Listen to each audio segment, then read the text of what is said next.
What's happening, my film nerds? David, the film junkie here. All right, we got Ryan Reynolds talking Empire Magazine, talking about Deadpool, of course. But mainly we're going to be talking about some of the other movies that he's done. You know, he hasn't had, like, the best luck, especially recently. And I think Deadpool's going to redeem himself. You know, it's definitely going to redeem Ryan Reynolds because he's great. He's great. He's freaking hilarious. And I got a man crush on him. Anyways, guys, this is what he had to say about Green Lantern. And he also said something about another movie role that pretty much landed him the Deadpool role. But this is what he said about Green Lantern. He said, "That's the only time I've traversed into that mega budget territory, and it was a slightly terrifying place to be. You really need a visionary behind a movie like that, but it was a classic studio story. We have a poster, but we don't have a script or know what we want. Let's start shooting." That makes sense, because he could tell. They just did not know what the fuck to do. I think Warner Brothers and DC, I honestly think that they thought that Green Lantern was going to be their Iron Man. It was going to start the DCEU, essentially. And, of course, it didn't. But I think that's what they wanted, because it wasn't like a main character, because Iron Man obviously wasn't. It was going to be an off-the-wall character, part of that team.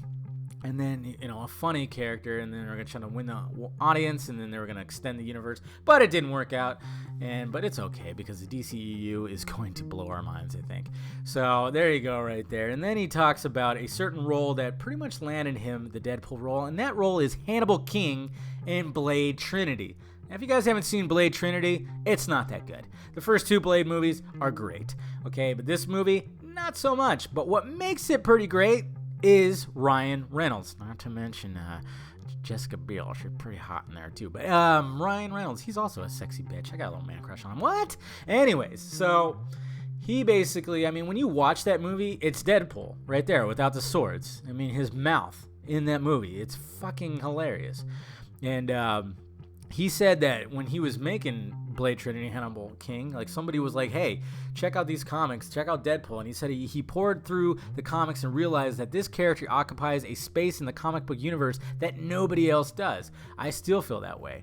So he just loved the character so much and said, "There are moments where we really just venture into the heart of darkness and stay there for a few beats, but then it also has this very humorous undertone. We can go places and do things that you couldn't do with any other superhero property." So when he was when he was doing Hannibal King for Blade Trinity, he started reading through Deadpool comic books, and there you go. And Deadpool was born. And then, of course, he landed the gig in Origins. Fox fucked up, of course, that character, but of course he's going to redeem himself. Let's not sew that mouth shut, guys. All right, guys, go ahead and first link down below if you want to check it all out. Let me know your thoughts about it down below, too. Talk to you later. And thank you for watching, you beautiful people. You go ahead and hit that like, thumbs up button if you'd be so kind. Subscribe to my channel if you haven't already. Subscribe to my other channel, too. Follow me on Twitter, Facebook, Google+, and visit filmjunkie.com for all my videos.